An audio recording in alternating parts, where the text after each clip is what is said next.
تو نبی کریم صلی اللہ علیہ وسلم بیمار ہیں، شدید بیمار ہیں، بیماری کی وجہ سے اٹھ نہیں پا رہے، نماز نہیں پڑھا پا رہے۔ تو نبی کریم صلی اللہ علیہ وسلم نے حضرت عائشہ ام المومنین رضی اللہ عنہ کو فرمایا کہ مرو ابا بکر فلیصلی بالناس، کہ ابو بکر رضی اللہ عنہ کو حکم دو کہ لوگوں کو نماز پڑھائے۔ تو حضرت عائشہ رضی اللہ عنہ فرمانے لگی کہ وہ رقت قلب کی وجہ سے نماز نہیں پڑھا پائیں گے، ان کی آواز نہیں نکلے گی، ان کی تلاوت نہیں نکلے گی، وہ آپ کے مصلی پہ کھڑے نہیں ہو پائیں گے، وہ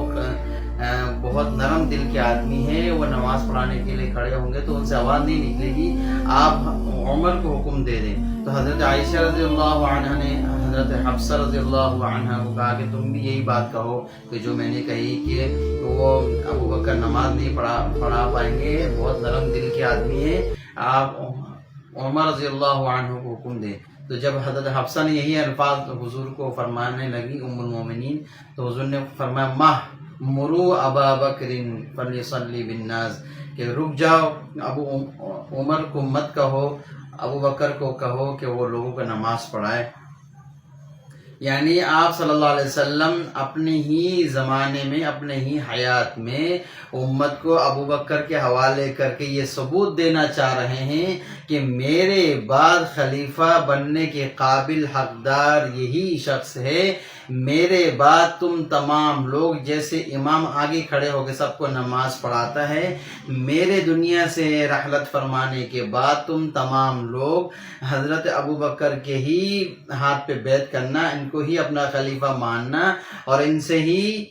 جو ہے اپنے جو ہے تمام چیزوں کے مسائل کو حل کرانا اور ان کو ہی اپنا خلیفہ مقرر کرنا۔ حضرت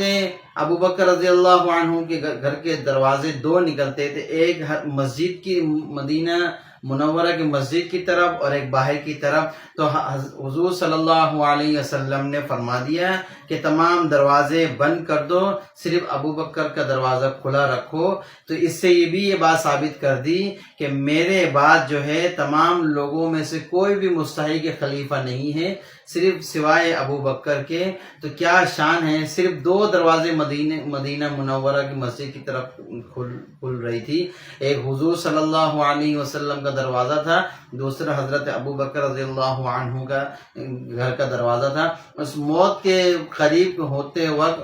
جب موت کا وقت قریب آ گیا حضور کا، تو حضرت ابو بکر رضی اللہ عنہ مدینہ کے اندر ایک جگہ تھی سنا، وہاں پر اپنے گھر میں تشریف فرما تھے۔ تو جب خبر ملی کہ حضور کے حالت تشویش ہے اور جو ہے تشویشناک ہے، تو گھوڑے پہ دوڑتے وہ فوراً آئے، تو آتے آتے آپ صلی اللہ علیہ وسلم رحلت فرما چکے تھے۔ تو جب حضور کو دیکھا تو حضور کے ماتھے کے پیشانی کا بوسہ لے کے کیا فرمانے لگے، بی ابی انت و امی، کہ میرے ماں باپ آپ کا قربان ہو، لا یجمع اللہ علیک موتتین، آپ کے اوپر اللہ تعالیٰ دو موت کو جمع نہیں کریں گے۔ اس سے اس بات کی طرف اشارہ کر دیا کہ انبیاء علیہم السلام حضور صلی اللہ علیہ وسلم اپنے قبر کے اندر حیات ہے، حیات کے قائل تھے۔ اسی بات کی طرف اشارہ کر دیا کہ لا یجمع اللہ علیک موتتین، کہ آپ کے اوپر اللہ تعالیٰ دو موت کو جمع نہیں کرے گا۔ ابھی جو ایک موت آ چکی ہے، اس کے بعد قبر میں جو دوسری موت آتی ہے وہ کیا ہے، جب میت کو قبر کے اندر دفنایا جاتا ہے تو دوبارہ میت کو زندہ کر کے میت سے تین سوال منکر نکیر کرتے ہیں، من ربک، من نبیک، ما دینک۔ تو جب میت تین سوالوں کا جواب دیتا ہے، اگر تین سوالوں کا صحیح سے جواب دے دیتا ہے تو اس کے بعد اس کو دوبارہ جو ہے نم کا نومت العروس، اس طرح سو جا جس طرح کی نئی نویلی دلہن پہلی رات کو سوتی ہے، تو دوبارہ اس کو موت دے کے سلا دیا جاتا ہے۔ کیا اللہ کی شان ہے۔ تو حضرت ابو بکر رضی اللہ عنہ فرمانے لگے کہ آپ کے اوپر دوبارہ موت نہیں آئے گی۔ حضرت خلیل احمد سہارنپور رحمۃ اللہ علیہ اسی جگہ پہ بخاری کی شرح میں لکھتے ہیں کہ جو دارالعلوم دیوبند کے بانی میں سے تھے، بانی اول میں سے تھے، وہ لکھتے ہیں لا يتقبل يقبل الله الموت بل يستمر حيا. اسی طرح کے الفاظ کا منہ پیش فرماتے ہیں کہ آپ صلی اللہ علیہ وسلم کے ساتھ دوبارہ قبر میں موت کا جو ہے سامنا نہیں کرنا پڑے گا، بلکہ وہ اپنے قبر مبارک کے اندر زندہ ہیں، اپنے قبر مبارک کے اندر بالکل حیات ہے، ان کو دوبارہ موت کا سامنا نہیں کرنا پڑے گا. یہ خلیل احمد سہارنپوری رحمۃ اللہ علیہ نے بھی اپنے بخاری کی شرح میں حاشیے میں لکھا ہے. تو موت کیا ہوتی ہے؟ جب میت کو دفن کیا جاتا ہے تو جب میت 3 سوالوں کا جواب دے دیتا ہے. پہلا سوال ربی اللہ، میرا رب اللہ ہے، نبی محمد دینی الاسلام، میرا نبی محمد صلی اللہ علیہ وسلم ہے اور میرا دین اسلام ہے. جب یہ 3 سوالوں کا جواب دے دیتا ہے تو پھر اللہ کی طرف سے اس کے لیے انتظام ہوتا ہے، اس کے لیے اعلان ہوتا ہے ابشروا له من الجنہ والبسوا له من الجنہ وافتحوا له بابا من الجنہ. اس کے لیے جو ہے جنت کے بستر بچھا دیے جائے، اس کے لیے جو جنت کے کپڑے پہنا دیے جائے اور اس کے لیے جو جنت کے دروازے کھول دیے جائے. یأتی،